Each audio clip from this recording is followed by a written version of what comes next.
Samantala, inaresto sa Lapu-Lapu City sa Cebu kanina ang isang Australiano na isa umanong extremist. Inaresto rin ang kasama niya sa inupahang apartment.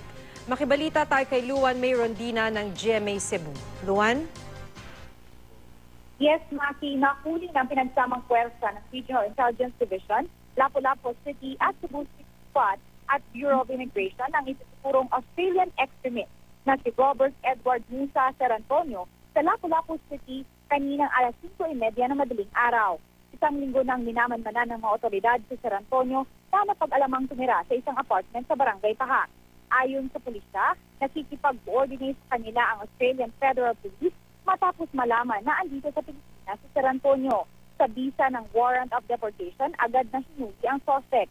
Ipinasa sa ilalim din sa interrogation si Joanne Montaire na kasama ni Ser Antonio sa apartment.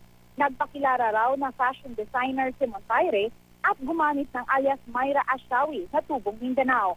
Nang halugugin ang apartment, wala namang nakuhang kagamitan sa paggawa ng bomba pero sinisiyasat ang mga dokumentong nakuha.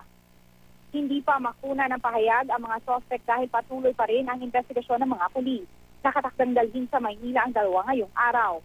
Si Ser Antonio ang ikatlo sa mga ma-influensya umanong extremist feature sa Australia. Ilang beses na rin daw itong nasangkot sa mga panggugulo. Yan ang latest mula dito sa Cebu. Luan May Rondina, nagbabalita, Pilipinas.